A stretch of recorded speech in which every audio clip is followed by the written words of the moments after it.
Herkese merhaba, kanalıma hoş geldiniz. Yine benden uzun zamandır yapılışını istediğiniz bir modelle geldim. Hemen şöyle detaylı bir şekilde sizlere göstermek istiyorum. Bu modeli bana başka sitelerden gönderiyordunuz. Nasıl örülüyor, bunu tarif eder misiniz diyen arkadaşlarım olmuştu. Çift kat kağıt iple bunu sizlere hazırladım. Yine çileden sarılmış kağıt ip kullanacağız. 5 numara tığ kullanacağız. Elinizin sıkılığına veya gevşekliğine göre ben size bütün taban zincir sayılarını, genişliğini, yüksekliğini hepsini vereceğim. Dilerseniz tek kat penye iple de hazırlayabileceğiniz bir model. Yine rafya iple hazırlayabileceğiniz bir model. Yani aslında makrome herhangi bir ip olabilir. Tamamıyla ben size ölçü vereceğim. Siz o ölçülerle istediğiniz her çeşit iple bu modeli hazırlayabilirsiniz. Ben şu anda çift kat kağıt iple hazırlayacağım. Dilerseniz hemen videomuza geçelim. Evet, şu an videomda çift kat kağıt ip kullanacağım. 5 numara tığ kullanacağım. Size ölçülerini, zincirlerinin yani her yerinin ölçüsünü vereceğim. O sebeple istediğiniz her türlü ip çeşidiyle örebilirsiniz. İpinizin ince veya kalın olması hiç önemli değil. Başlangıçta 10 tane zincir çekerek başlayacağım. Hemen zincirlerimi çekiyorum ve sizlere ölçüsünü veriyorum. 1 2 3 4 5 6 7 8 9 ve 10. Hemen şimdi bunun ölçüsünü vereceğim.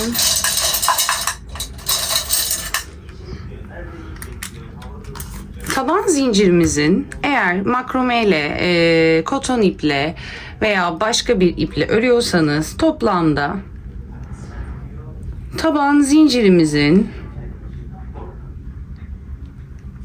11,5-12 santim olması gerekiyor arkadaşlar.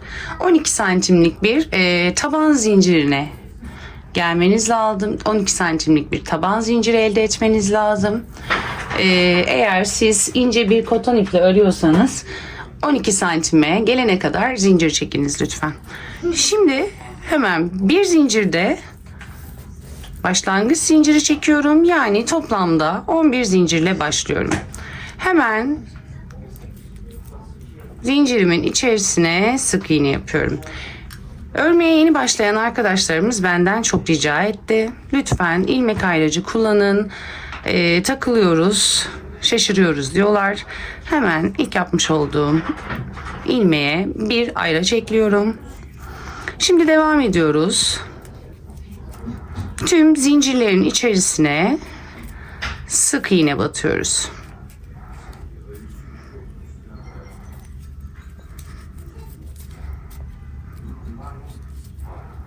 Hepsinin içerisine birer tane sık iğne batarak devam ediyoruz.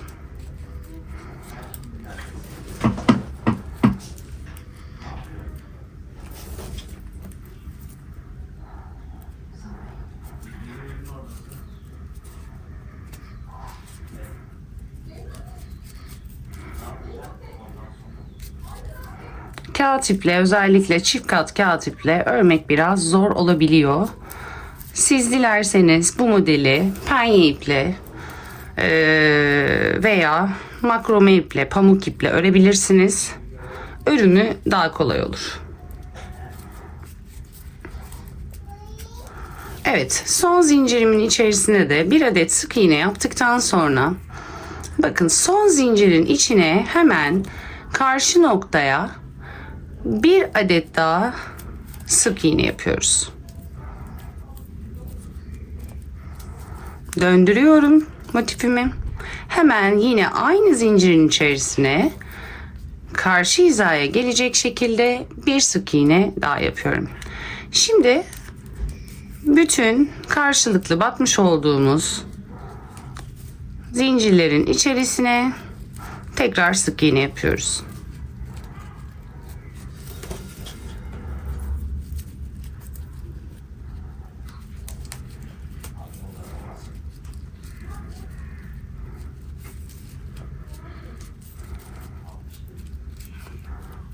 elimizle yaparken modeli düzleyelim lütfen. Eğer kağıt iple yapıyorsanız, çünkü kağıt ip birazcık kıvrılabiliyor. Herhangi bir ütü, buhar vesaire vurmadım çantaya. Direkt olduğu gibi çekimini yaptım.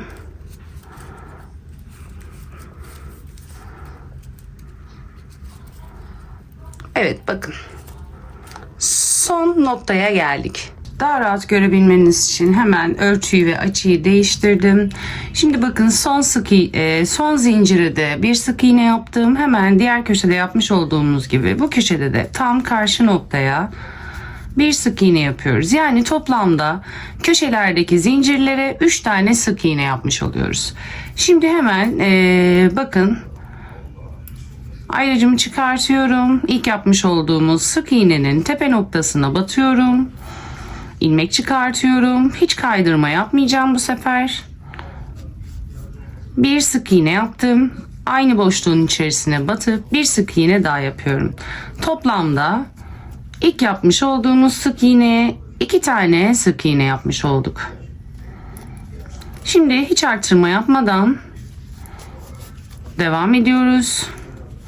Ta ki son zincirin içerisine 3 tane sık iğne yapmıştık. Oraya gelene kadar. Devam ediyorum. Sık iğne yapıyoruz. Tepe boşluklarına batıyorum.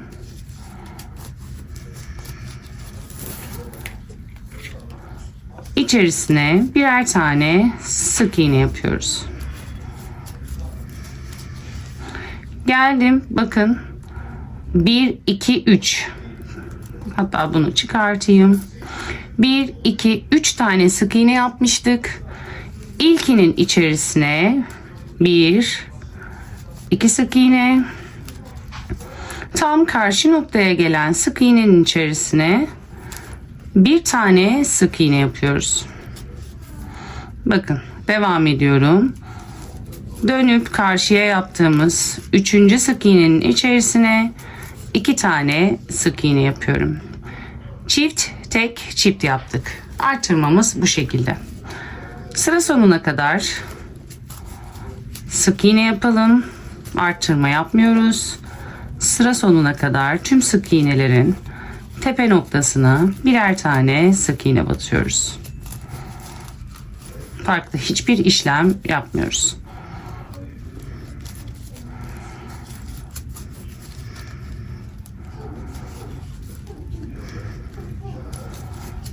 Evet, geldim sıra sonuna. Bakın, bu bizim çift yapmış olduğumuz ilk sık iğnemizde. İlmek ayracımı buraya taktım. Çift batıyorum. Ve tam karşı noktaya yapmış olduğumuz sık iğneye de tek batıyorum. Evet, geldik 3. sıraya. Ayracımı çıkartıyorum. Şimdi bundan sonraki arttırmalarımız hep bu şekilde olacak. Farklı hiçbir şekilde arttırma yapmıyoruz. Bakın, hemen yeni sırama geçtim. İlk sık iğnemi yaptım. İlmek ayracımı takıyorum. Çift batıyorum. Tek batıyorum. Bundan sonraki ilk burada anlayamayabilirsiniz. Bundan sonraki artırmalarımız, bakın, çift, 2 tane çift vardı burada. 2 sık iğne vardı. Birincisine, yani çift yapmış olduğumuz sık iğnenin birincisine çift, diğerine tek batıyoruz. Sıra sonuna kadar tek olarak devam ediyoruz. Arttırma sadece köşelerde, bu belirtmiş olduğum yerlerde yapacağız. Sıra sonuna kadar devam edelim. Sıra sonuna geldim. Bakın, burada ne yapmıştık arttırmada? Çift, tek, çift yapmıştık. Şimdi 1, 2 sık iğne, yani çift battığımız yerin birincisine tek batıyorum. İkinci sık iğneye çift batıyorum. Ve burada bir tane tekimiz vardı. tekin üzerine tek batıyoruz. Tekin yanındaki 1-2 tane çift yaptığımız vardı. Çiftin ilkine tek, ilkine çift, ikincisine tek batıyoruz. Arttırmamı yaptım. Yine sıra sonuna kadar bir önceki sırada yapmış olduğumuz çifti görene kadar tek batıp tek sık iğne yapıp devam ediyorum. Şimdi hemen sizlere kağıda da yazarak arttırmaları göstereceğim. Çok kolay bir arttırma yöntemi. Bakın bir önceki sırada 1-2 tane sık iğne yapmıştık, çift batmıştık. Çift battığımızın birincisine tek, ikincisine çift batıyorum.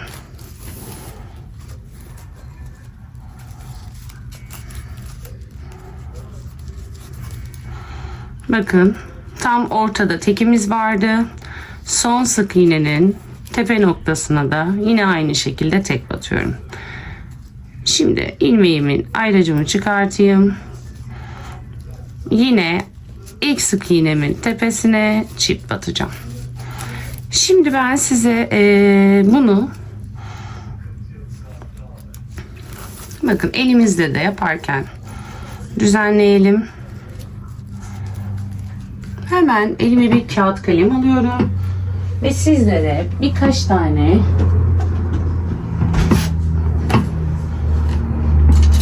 çizelge yapacağım. Bunu da benden isteyen arkadaşlarım olmuştu. Örgüye yeni başlayanlar için yapıyorum. Bakın. Şu şekilde olacak. Ne yapmıştık? Hiç zincir sayısı vermiyorum. Her türlü ip çeşidiyle yapabilirsiniz. Burası bizim zincir uzunluğumuz 12 santim. Ne yapmıştık? Son zincirlere 1, 2, 3 köşelere 1, 2, 3 batmıştık. Artırmamız nasıl olmuştu? Hemen onu gösteriyorum sizlere. Bakın. Karşılıklı gelen sık iğnelere çift batmıştık. Ortadakine tam karşı noktaya gelene tek batmıştık. Yine köşeye gelene çift battık. Çift battık, çift battık. Yani her köşede aynı. Bir üst sırada çiftin birine tek, diğerine çift. Ortadakine her zaman tek batıyoruz. Arttırma yapmıyoruz. Çiftin birine çift, yani tekin yanında kalanlara çift, diğerlerine tek batıyoruz. Burada da yine aynı şekilde devam ediyoruz. Her sıramız tek, tek, çift. Tekin yanındaki, bakın burası ana şemamız. Buradaki yani tam karşıdaki köşedeki teklerin yanındakilere her zaman çift batıyoruz. Bakın tek, tek, çift, tek, tek, tek, çift, çift, tek, tek, tek. Umarım anlayabilmişsinizdir.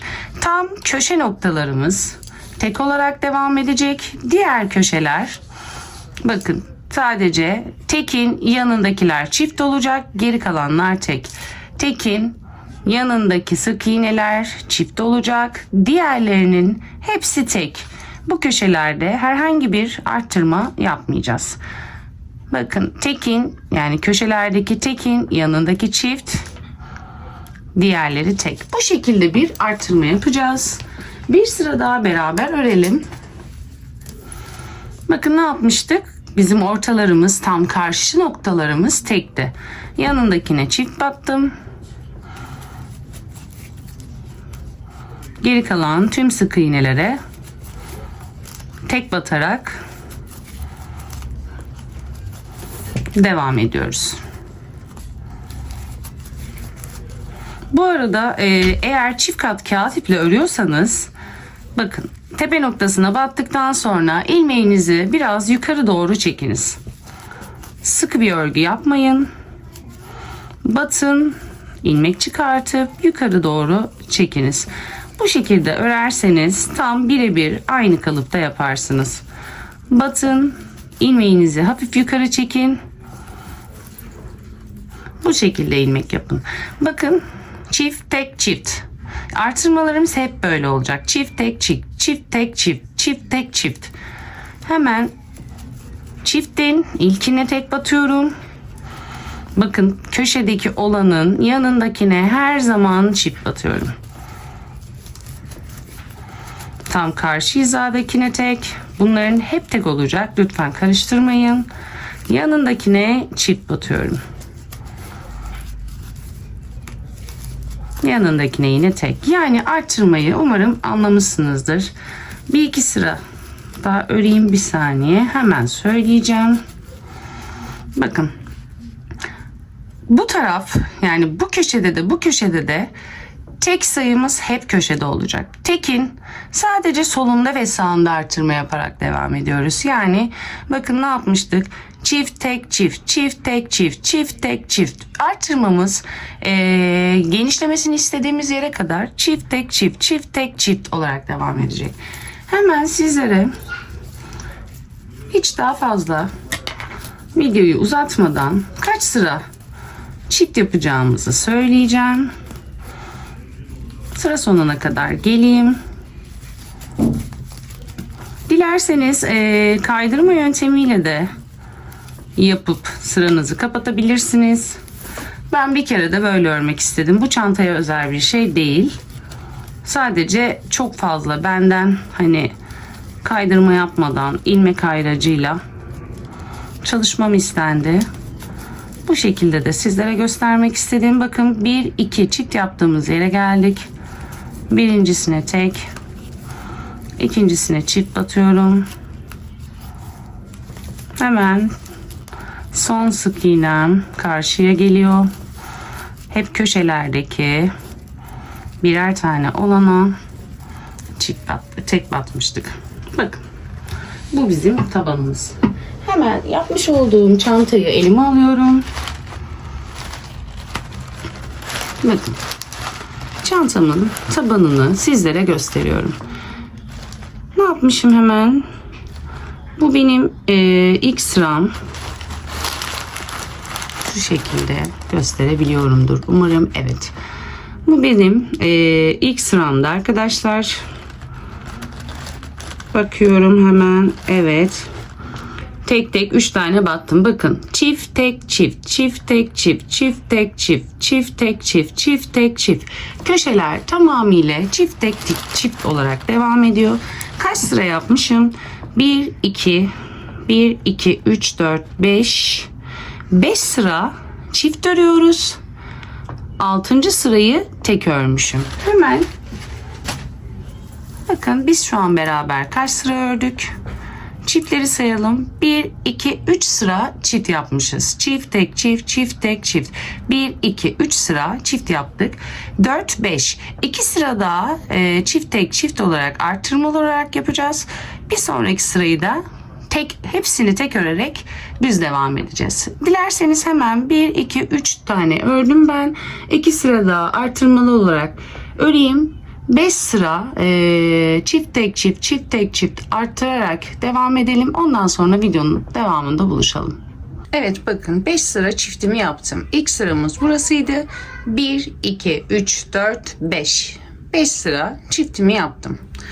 Şimdi 5 sıra çiftten sonra bakın, kayık görünümlü bir şekil oldu. Aynı kayık gibi. 5 sıra çiftten sonra bakın, ilmek ayracımı artık bu saatten sonra şuraya takacağım. Sizler de böyle yapabilirsiniz. Burası benim ilk başlangıç noktam. Burası son sık iğnem. İlmek ayracımı hemen sık iğnenin burada başak görünümlü yerine takacağım. Sürekli siz de bu şekilde yapabilirsiniz. Buraya geldiğinizde böyle hesaplarsınız. En azından sürekli tak çıkar olmaz. Son sık iğnemi yaptıktan sonra bakın, ortaya bir tane yapıyorduk. Hemen gelelim ilk yapmış olduğum sık iğnenin tepe noktasına. 5 sıra çift yaptıktan sonra bundan sonraki sırayı hepsine tek batarak devam edeceğiz. Yani bütün sık iğnelere birer tane sık iğne yaparak devam edeceğiz. Burada da bir sıra buraya kadar birer tane sık iğne olarak tek batarak gelelim.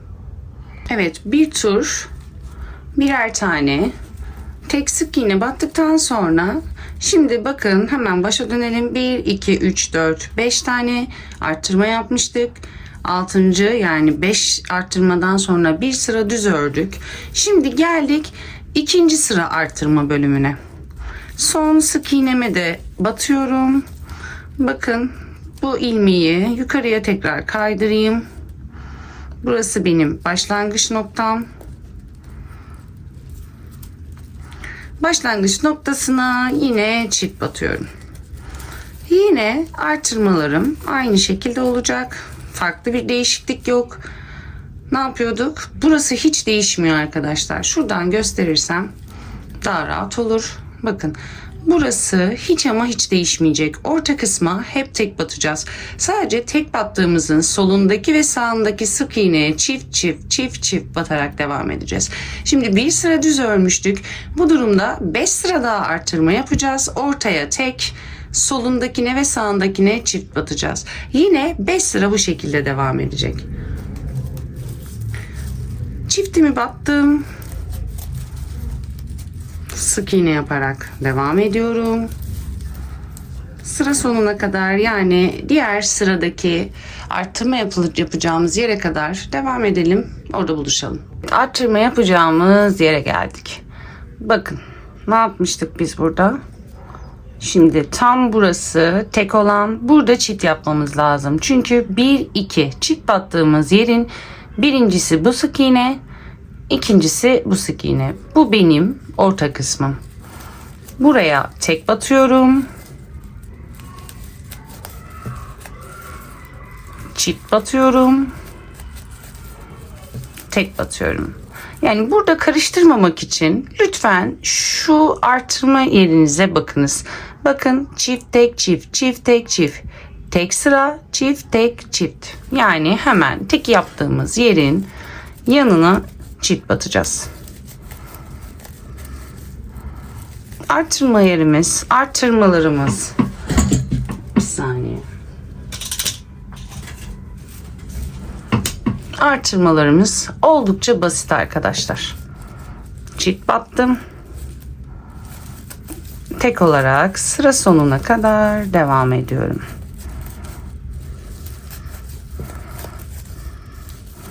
Yani aşağıdaki işlemin aynısını bir sıra düz ördükten sonra tekrar yaptık. Çok hızlı ördüğümü düşünenleriniz varsa ayarlar kısmından videoyu yavaşlatarak izleyebilirler. Verdiğim şemaya göre de artırmayı yapabilirsiniz. Hiç kafanız karışmasın. Sıra sonuna geliyorum.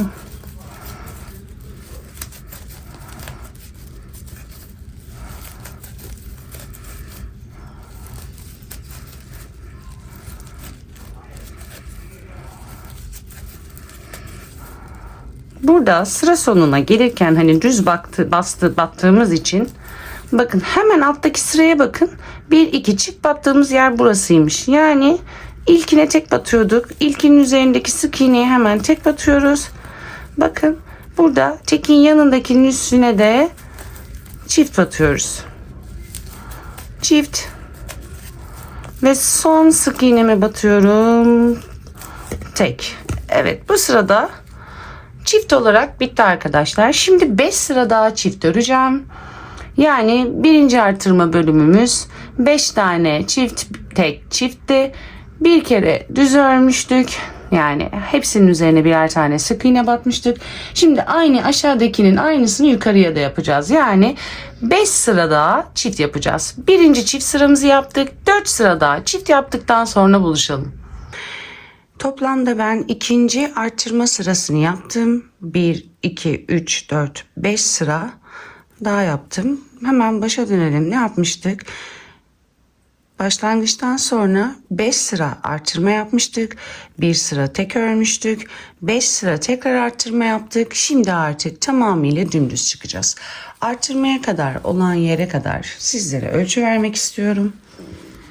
Bakın kayık görünümü oldu. Elinizle bu arada muhakkak içlerden şu şekilde çantanızı düzleyin, el ütüsü yapın. Bozuklukları kendiniz ayarlayın. Tamamıyla bir gondol görünümü olacaktır. Şimdi hemen farklı iplerle yapanlar için artırma yerine kadar olması gereken ölçü çantanızın 31 santim. 31 santim genişliğine kadar bu şekilde yatırdığınızda makrome iple, penye iple vesaire başka iplerle örüyorsanız eğer genişliği 31 santim olana kadar arttırma yapabilirsiniz. Kağıt ipte, çift kat kağıt ipte 5 sıra arttırdıktan sonra bir sıra düz örüyoruz. Tekrar 5 sıra arttırıyoruz ve 31 santime ulaştım. Alttaki kısım 5 yani 1, 2, 3, 4, 5'i yine diğer iplerle de yaparsınız bu 5 arttırmayı. Bir sıra tek ördükten sonra artık 5 arttırma 31 santime gelmiyorsa 2 arttırma daha yaparsınız. Belki penye ip biraz kalın olduğu için 4 arttırma da 31 santime tekabül edebilir. Bu şekilde devam edebilirsiniz. Şimdi artık bu işlemden sonra hemen sizlere tekrar ölçü vermek istiyorum. Ben bu çantamda artırmadan sonra toplamda 6 sıra sık iğne örmüşüm ve çantamı bitirmişim. Şimdi toplam 6 sıranın hemen ölçüsünü sizlere veriyorum. Bu ölçü tamamıyla size kalmış. Eğer birebir aynı yapacaksanız ölçüleri vereceğim. Ama daha yüksek, daha büyük bir çanta yapabilirsiniz. Daha fazla sıra çıkarak yukarıya doğru. 1, 2, 3, 4, 5, 6. Artırmadan sonra 6 sıra yapmışım. Totalde 6,5 santim. Yani şimdi 6 sıra daha öreceğim ben buraya. 6,5-7 santim. Yani bu tamamıyla sizin göz zevkinize kalmış. İster 6 santim yaparsınız, ister 10 santim yaparsınız. Ben şu an 6 sıra öreceğim. 6,5-7 santime tekabül edeceğini düşünüyorum. Ondan sonra çantamın artık gövde kısmını bitireceğim. Yani burada hiç videoyu uzatmama gerek yok. Artırmalarınız bittikten sonra 6,5-7 santimlik yani 6 sıra yapıyoruz. Eğer çift kat kağıt iple yapıyorsanız 6 sıra daha sık iğne yapacağım ben. Dümdüz öreceğiz. Artırmalar bitti artık. Ve sonra ölçeceğim. Ben minimum 7 santim olmasını istiyorum o çantanın görüntüsünü. 7 santimin altında yaparsanız yani 6,5-7 santimin altında yaparsanız çok böyle iç kısmı kısa bir mesafede olacaktır. Burası benim başlangıç noktam. Bakın şimdi hemen 6 sıra düz sık iğne örüp gelelim. Size hemen bir püf noktası vermek istiyorum. Eğer çift kat kağıt iple yapıyorsanız ya da rafyayla ya da farklı böyle yine tek kat kağıt ip de olabilir. Yapıyorsanız muhakkak yukarıya doğru çıkarken her sırada bakın birazcık ister istemez dalgalanmalar olabiliyor. Bu sebeple elinize direkt çantanın içerisine sokup şu şekilde dışarıya doğru sıvazlama işlemi yapınız. Eğer bunu yaparsanız çantanız daha muntazam bir görüntüye sahip olur. Hiç ütülemenize de gerek kalmaz. Çünkü el ütüsü yapmış oluyorsunuz zaten. Yani gondol diyorum ben buna. Hafif bir şekil verin. Bakın bu şekilde. Çünkü ister istemez bazı noktalarda hafiften dalgalanmalar oluyor. Yukarı çıktıkça elinizle birazcık çantanıza şekil vermeye özen gösteriniz. Onun dışında eğer yine çift kat kağıt iple örüyorsanız muhakkak ilmeklerinizi tepe noktasına batıp çıkarırken hafifçe bakın yukarıya doğru çekin. Bunu hatta bu tüm çift kat kağıt iplerle yaptığım çantalar için geçerli. Sık iğne tekniğiyle yapıyorsanız batın, ilmeği çıkartırken biraz bakın uzun çıkartın. Yani 1-1,5 santim olacak kadar battım. Bakın hafif yukarıya çektim. Bu şekilde geniş, yüksek sık iğneler yapınız. Yani çok sıkı yaparsanız, eğer şu şekilde yapıp hemen batarsanız zaten çok zor oluyor. Hem çok zor yaparsınız hem de çirkin, kasan bir görüntü olur. Evet, sık iğneler yapmaya devam edelim. Elimizle muhakkak şekil verelim. Şimdi ben toplamda 5 sıra ördüm. Hemen bu şekilde bilgi vermek istiyorum. Benim 5 sıram 6,5 santime tekabül etti. Ama ben bir sıra daha örmek istiyorum. Yani biraz daha yüksekte durmasını istiyorum bunun. O sebeple bakın hemen göstereyim. 1, 2, 3, 4, 5. 5 sıra toplamda. Benim ipim biraz diğer kağıt ipe göre kalın çıktı. 6 santimde bırakmak istemiyorum.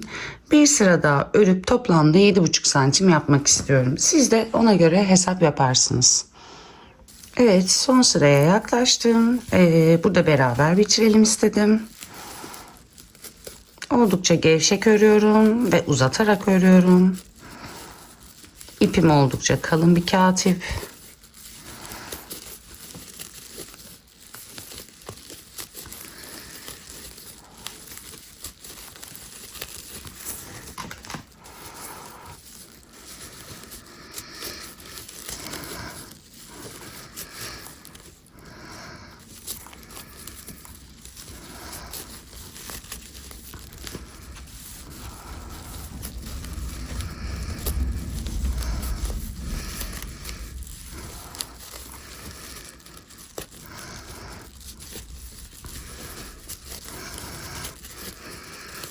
Evet, bakın.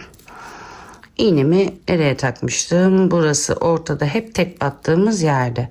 Burası başlangıç noktamız, burası bitiş noktamızdı.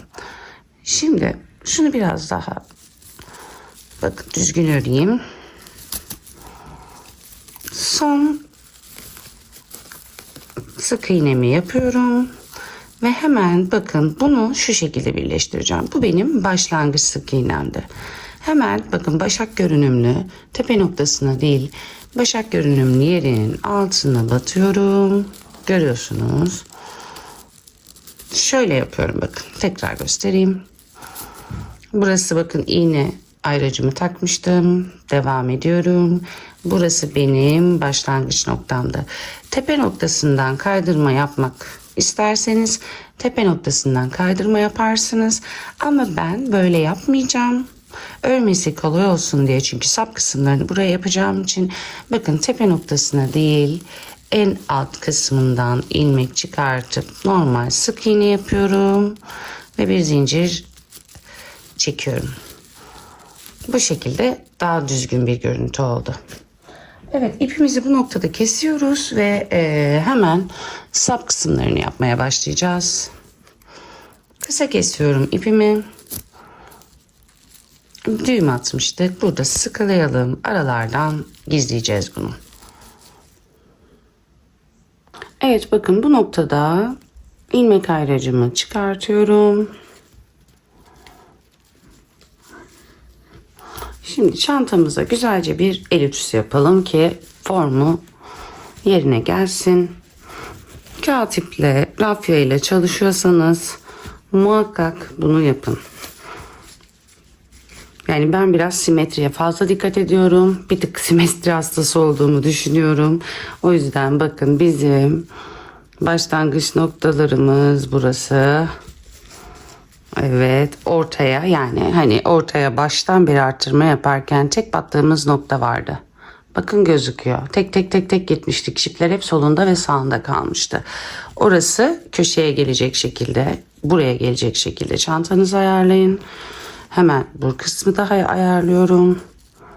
Bakın görüyorsunuz, çok basit. İlmek ayrıcı takmanıza gerek bile yok. Çiftlerin solunda ve sağında, en ortada böyle sürekli tek battığımız noktalar. Burası köşelere gelecek. Evet, bakın. Bu şekilde. Yatıralım. Öncelikle şu şekilde bir ölçü vereyim sizlere. Toplamda çantamın boyu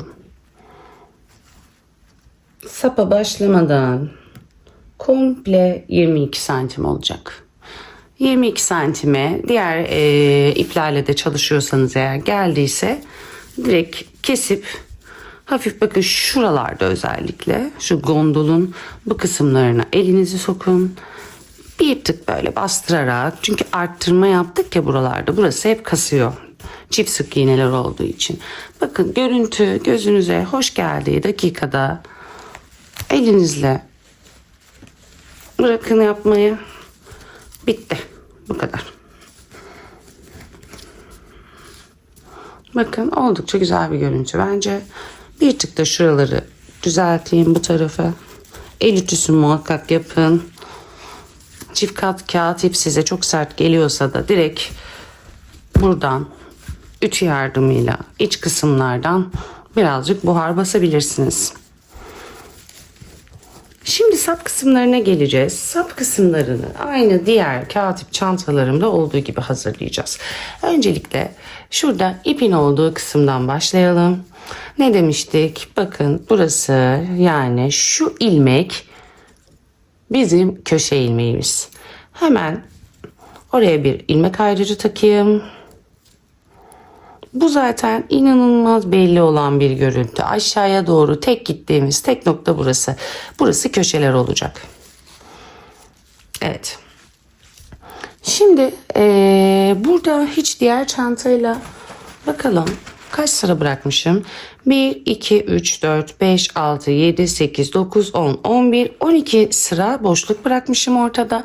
Bu çantada 11 sıra bırakmak istiyorum. Hatta bakacağım, belki 10 sıra da bırakabilirim. Direkt hiç buna bağlı çalışmayacağım. Hatta bu çantanın sapını bu çantadan daha yüksek yapmayı planlıyorum. Hani birazcık kilolu bayanlarımız olabiliyor vesaire. Herkes zayıf olmak zorunda değil, zayıf olamıyor. O yüzden sapını biraz daha yüksek yapacağım ki biraz daha büyük beden bayanların daha kolay takabileceği hale gelebilmesi için. Hemen buradan sayıyorum bakın. 1, iğneyi taktığım nokta. 2, burada kesme yaptığımız yer. 3, iğnenin diğer tarafı. 4, diğer taraf. 5, 6, 7, 8, 9, 10, 11, 12, 13, 14, 15, 16, 17. Burada bir durayım. Bir de bu taraftan sayacağım. Yine aynı şekilde bakın. Görüyorsunuz tek battığınız yerler solda ve sağda çift batmıştık. Tek battığınız yer sizin köşeniz olacak. Buradan başlıyorum. 1, 2, 3, 4, 5, 6, 7, 8, 9, 10, 11, 12, 13, 14, 15, 16, 17, 18, 19. 19, 19 tuttum. Evet, 19, 19 tuttum. Hemen ortadakileri eşit mi diye sayıyorum. 1, 2, 3, 4, 5, 6, 7, 8, 9, 10, 11, 12. 1, 2, 3, 4, 5, 6, 7, 8, 9, 10, 11, 12. Evet, orta kısım eşit. Şu şekilde bakın lütfen. 11 demiştim ama 12 iyidir arkadaşlar. Daha da daraltmak istemiyorum. Kolay girsin diye. Bunu hesaplayın. Burada 2, 4, 6, 8, 19. Burada 19. Bunu bu şekilde yaptıktan sonra şimdi artık örmeye başlayacağız. Bunun hesabını da nasıl yapabilirsiniz? Siz mesela makrome iple çalıştınız. Tek kat makrome iple yaptınız ya da penye iple çalıştınız. Ölçü vermeyeceğim. Buraları diğer iplerle göz kararı yapabilirsiniz. Yani makrome ile belki daha fazla sayı çıkar. O şekilde olabilir. Penyede daha az çıkar eminim. Nasıl yapalım? Onun da ölçüsünü vereyim hatta ben size.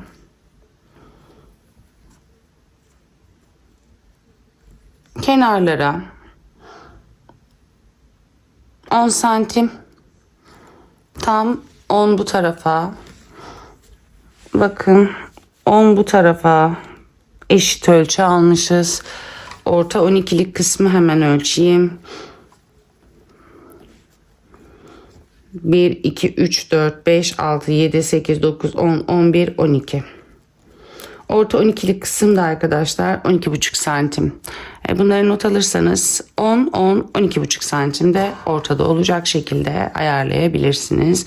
Şu ilmek ayrıcımı buradan çıkartıp başlangıç noktasına takmak istiyorum. Toplamda 19 sırayla başlayacağız.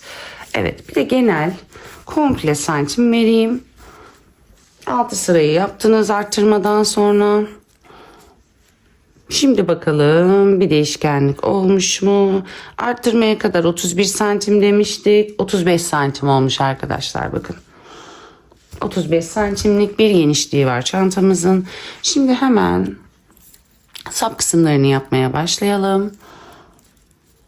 Bir zincir çekiyorum. İpimi sıkılıyorum. İlk sırayı eksiltme yapmadan devam edeceğiz. İğnemi çıkartıyorum. Bu noktaya batıp hemen arkadan ilmek çıkartıp saymaya başlıyoruz. 19 sık iğne. 1 2 3 sıkı yapmayalım. İpi olabildiğince bakın ilmeği çıkartıp yukarıya doğru çekelim. 1 2 3 4 5 6 7 8 9 10 11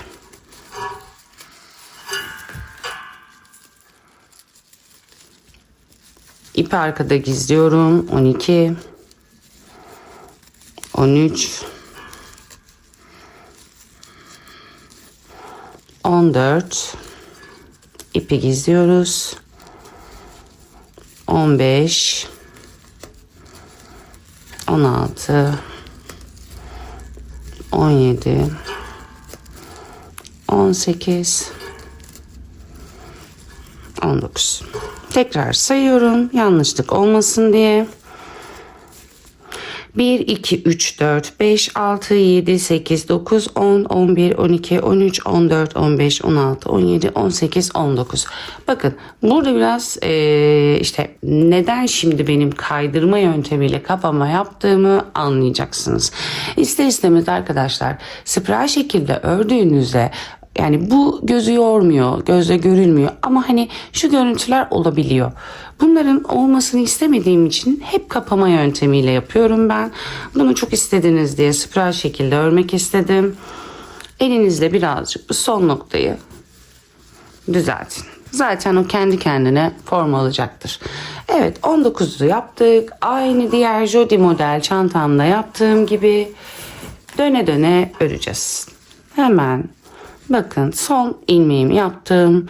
İlk yaptığımız sık iğnenin tepe noktasından batıp ilmek çıkartıp diğer ilmeğimizden kaydırıyoruz ve bir zincir çekiyoruz. Evet, devam edelim. Eksiltme yapmayacağım burada da. Yani bir toplam 2-3 sıra falan eksiltme yapmadan yukarı çıkacağım. Beraber bakacağız. Aynı şekilde döne döne, döndüre döndüre diğer sırayı da yapıyoruz arkadaşlar. Evet arkadaşlar, şu an ben toplamda 3. sıradayım. 1, 2 ve 3'ü yapıyorum. 3 sıra benim için yeterli olacak tek örmek. Şimdi bu sıralardan sonra bir sırayı eksiltiyoruz. bir sırayı düz örüyoruz. Bir sırayı eksiltiyoruz. Bir sırayı düz örüyoruz. Ta ki istediğimiz inceliğe gelene kadar. Yukarıya doğru çünkü sapımız inceliyor biliyorsunuz ki omza takılır kısmına kadar. Şimdi hemen 3. sıramı da tek örerek bitirdim. Bakın 1, 2, 3. Hiçbir eksiltme yapmadık. Hemen kapatıyorum burayı. Şimdi burada eksiltme yapacak. Eksiltmede diğer videolarımı, diğer kağıt iple olan videolarımı izlediyseniz eksiltmenin nasıl olduğunu biliyorsunuzdur. İlk sık iğnenin tepe noktasına battım. İlmek çıkardım. Ellemiyorum. Yanındakine batıyorum. İlmek çıkartıyorum. İkisini birlikte çekiyorum. Bir başta yapacağız, bir sonda yapacağız. Devam ediyoruz. Sık iğne yapıyoruz arkadaşlar. Sıra sonuna kadar hepsine birer tane batıp sıra sonuna gelelim. Sıra sonunda son 2 ilmeğe batmayın. Eksiltme yapacağız. Evet, sıra sonuna geldim. Bakın son 2 ilmeğim kaldı. Başta ne yapmıştık? İkisini birden yapıp bir eksiltme yapmıştık. Yine burada da aynı şekilde batıyorum, ilmek çıkartıp bekletiyorum. Hemen yanındakine batıyorum. İlmek çıkartıp ikisini birden alıyorum. Birleştiriyorum. Zincir çekiyorum. Şimdi ne yaptık? 1, 2, 3. 3 sıra tek ördük. 4. sırada eksiltme yaptık. 5. sırada eksiltme yapmıyoruz. Tüm sık iğnelerin tepe boşluğuna birer tane batarak tek yapıyoruz. Bundan sonraki sırada yine eksiltme yapacağız. Aynı şekilde olacak eksiltmelerimiz. Bir başta bir sonda birer ilmek eksiltmiş olacağız. Sıra sonuna kadar devam edeyim, kesmeyeyim. Sıra sonundan sonra istediğimiz boya kadar bir eksiltip bir düz devam ederek geliriz. Şimdi sıra sonuna kadar beraber örelim. Sıkı örmemeye özen gösterin. Eğer ben çok sıkı örüyorum istemsiz diyorsanız lütfen bunu yapın. İlmek çıkartın. İlmeğinizi biraz yukarıya doğru uzatın ve o şekilde alın. Batın, ilmek çıkartın. Hafif ilmeğinizi yukarı doğru çekin ve ondan sonra ilmeğinizi kapatın. Bu şekilde örersek çantamız birebir aynı benimki gibi olur. Ve daha güzel gözükür. Sıkı çantalar maalesef güzel olmuyor. Olabildiğince çift kat kağıt ip kullanıyorsanız elinizi sıkı tutmayın. Yani tek kat kağıt iple bir proje yaparken de eğer elinizi hafif gevşek bırakıp tığ numaranızı ona göre ayarlarsanız inanın eliniz acımaz ve yorulmadan devam edersiniz. Şimdi kaydırma yöntemiyle ilmeğimi kapattım, zincir çektim. Bakın ne yaptık? Bu sırada eksiltme yapmamıştık, düz devam ettik. Şimdi bu sırada eksiltme yapıyoruz. İlmeği çıkartıyorum. Hemen yanındakine batıp bir ilmek daha çıkartıyorum. Tığımın üzerinde bakın 1, 2, 3 tane ilmek var. Üçün içinden geçip bir ilmek eksiltmiş oldum. Sadece başta ve sonda bu işlemi yapıyoruz. Onun dışında başka hiçbir şey yapmıyoruz. Devam edelim. Yani sap kısmında bir eksiltme, bir düz örüyoruz. Bir eksiltme, bir düz örüyoruz. Şu an eksiltme yaptık. Bundan sonra düz öreceğiz. Toplamda hemen vereyim ben size kaç ilmek kalana kadar eksiltme yapacağız bu şekilde. Bakalım diğer çantamızda. Sayalım oradan. Toplamda 1, 2, 3, 4, 5, 6, 7, 8, 9 ilmek.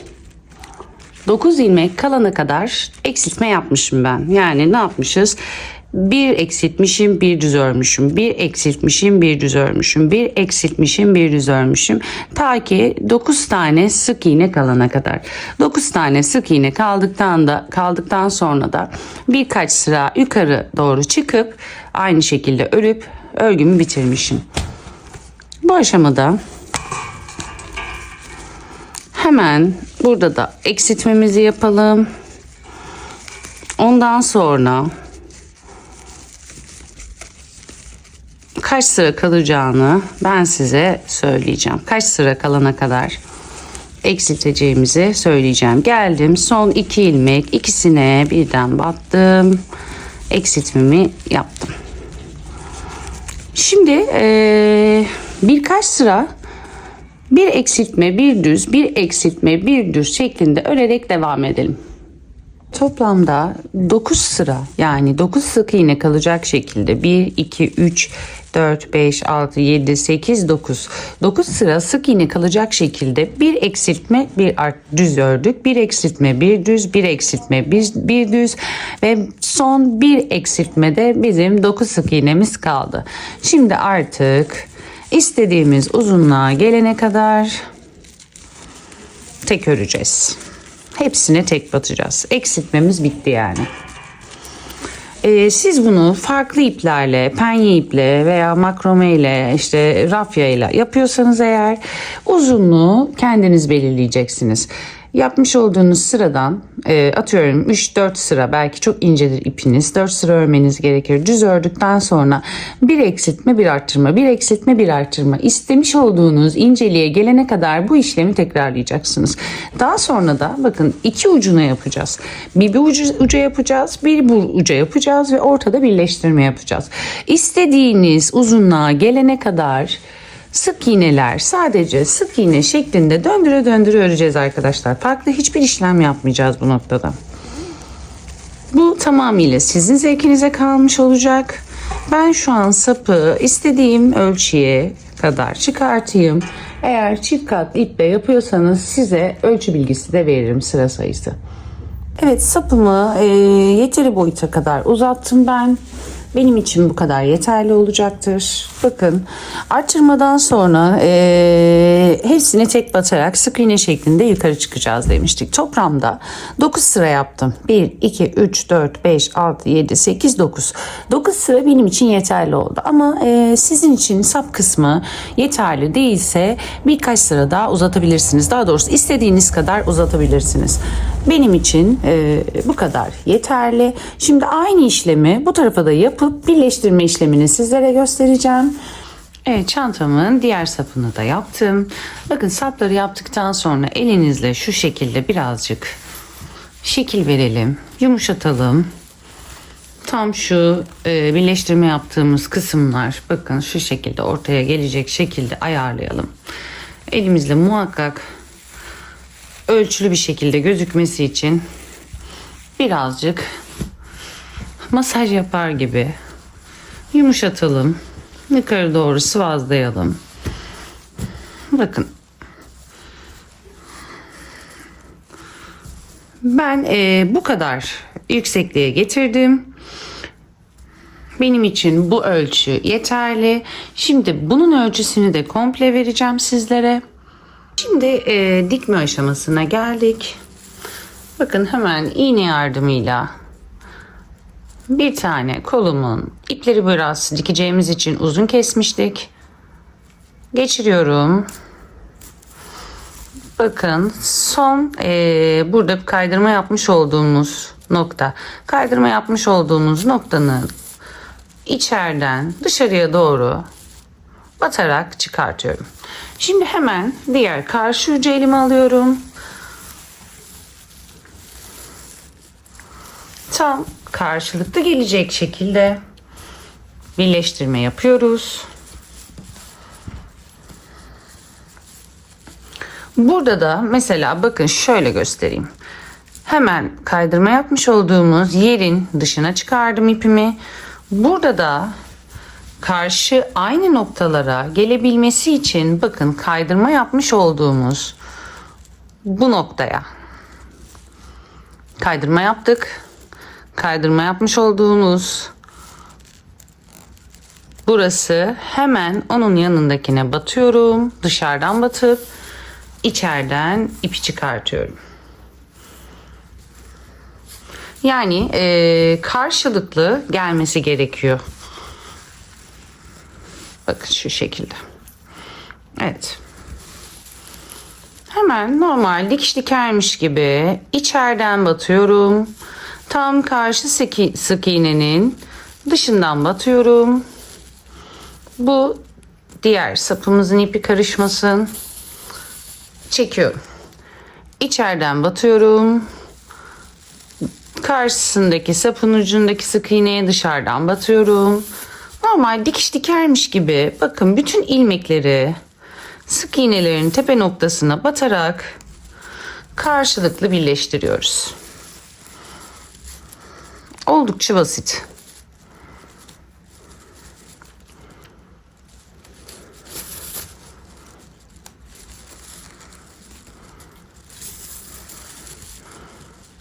Normal dikiş dikme tekniğiyle sizin bildiğiniz farklı bir birleştirme şekli varsa iki ucu o şekilde de birleştirebilirsiniz. Ben bu şekilde kullanıyorum birleştirmeyi.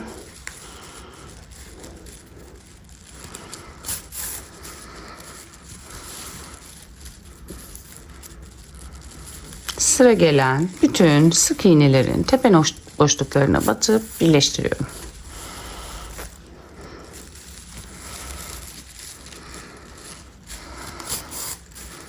Yine aynı şekilde bu ipi de birleştireceğim. Diğer sapın ipini daha sağlam olsun diye.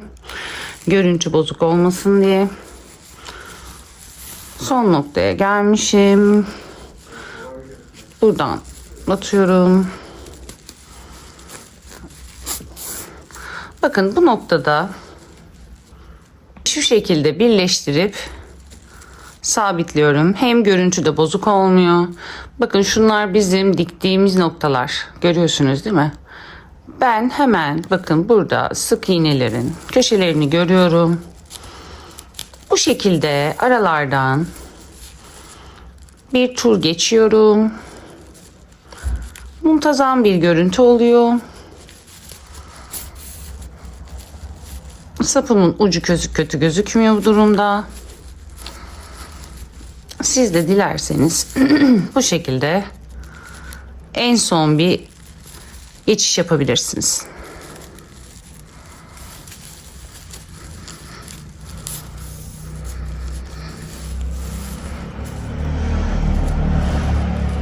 Bakın bu noktalardan batıyorum.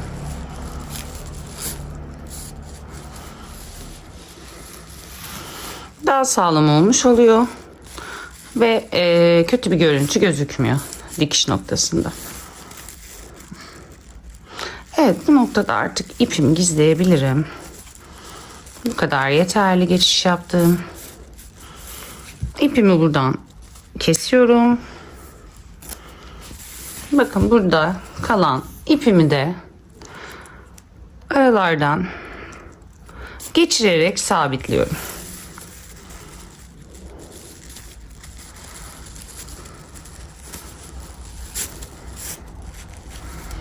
Oldukça örümü basit.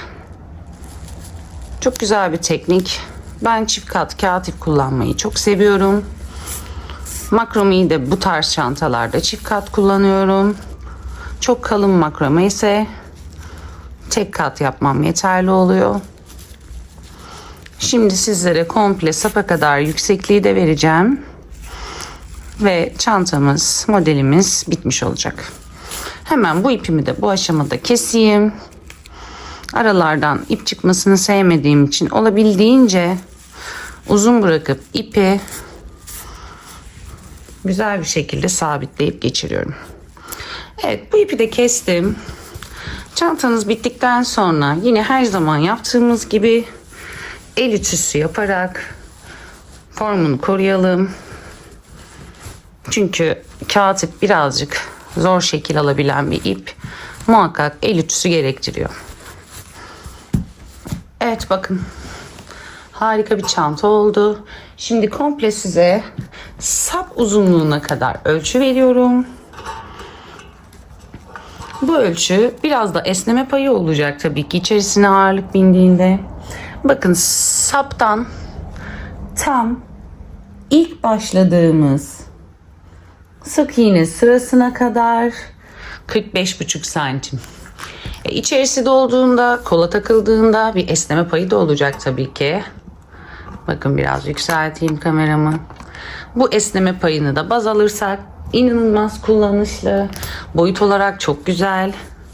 çok seveceğiniz, çok beğeneceğiniz yumurta model bir çanta oldu. Evet, videom bitti. Umarım anlatabilmişimdir. Yine kafanıza takılan yerleri muhakkak yorumlarda benimle belirtiniz. Hiçbir yorumu cevapsız bırakmamaya çalışıyorum. Benim için bir iyilik yapmak isterseniz de lütfen videomu beğenmenizi rica ediyorum. Şimdilik bu kadar arkadaşlar. Bir sonraki videoda tekrar görüşmek üzere. Hoşça kalın. Kendinize çok iyi bakın.